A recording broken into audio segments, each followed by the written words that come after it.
여러분, 카카오톡. 한국인이라면 누구나 매일같이 사용하는 메신저죠.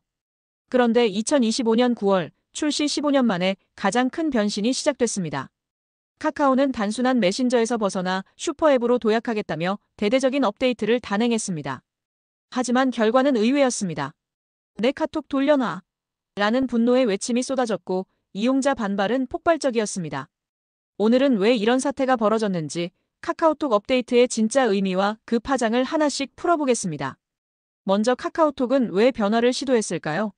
메신저 시장에서 카톡은 이미 절대적인 점유율을 가지고 있습니다. 국내 사용자만 4천만 명 이상. 이 정도면 누구도 넘볼 수 없는 시장 지배력이죠. 그럼에도 카카오는 안주하지 않았습니다. 광고, 콘텐츠, 결제, 쇼핑, 택시, 금융 서비스까지 이미 확장했지만 여전히 메신저 회사라는 꼬리표를 벗지 못했습니다. 그래서 이번 업데이트는 단순히 UI 개선이 아니라 카카오의 정체성을 바꾸려는 도전이었습니다. 하지만 문제는 속도와 방식이었습니다. 카카오톡은 너무 많은 변화를 한꺼번에 밀어붙였습니다. 대화창 UI, 친구 목록 하단 메뉴, 새로운 탭 구성까지. 사용자들이 오랫동안 익숙해온 사용성을 뒤흔들어 버린 겁니다. 결과적으로 이용자들은 혼란을 넘어 분노로 반응했습니다. 온라인 커뮤니티와 SNS에는 이런 반응이 넘쳐났습니다.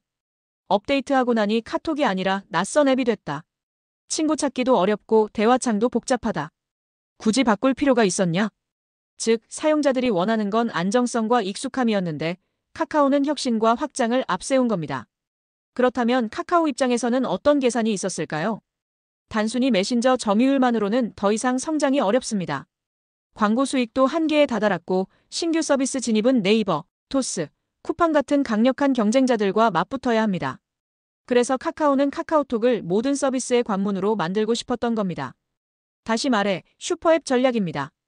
중국의 위챗처럼 대화만이 아니라 쇼핑, 결제, 예약, 심지어 행정 서비스까지 통합하는 생활형 플랫폼. 카카오는 이번 업데이트를 통해 한국형 위챗을 꿈꿨습니다. 하지만 여기서 간과한 게 있습니다. 위챗은 처음부터 슈퍼앱으로 설계되었지만 카톡은 그렇지 않았다는 점입니다. 이용자들에게 카톡은 어디까지나 빠르고 가벼운 메신저였지 복잡한 슈퍼앱이 아니었습니다. 바로 이 기대치의 괴리가 이번 반발의 핵심입니다. 이번 사태에서 드러난 또 하나의 문제는 소통 부재였습니다. 카카오는 업데이트를 발표하면서 충분한 사전 설명이나 베타 테스트 참여 기회를 넓게 제공하지 않았습니다. 이용자들은 갑작스러운 변화에 당황했고 불만을 쏟아낼 수밖에 없었습니다.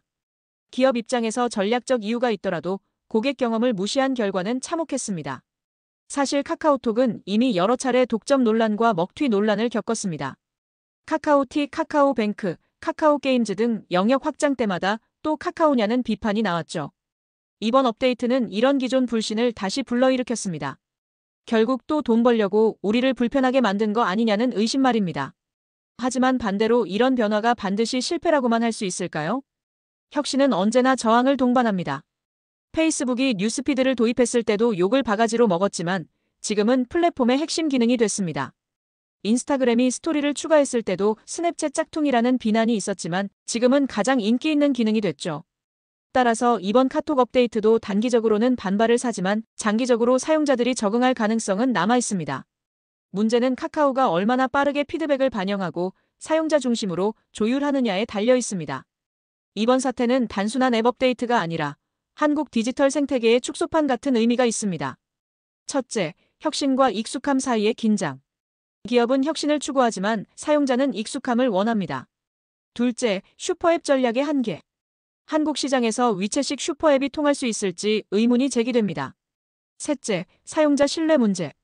카카오는 이미 여러 차례 신뢰를 잃었고 이번 사건은 그 상처를 더 깊게 만들었습니다.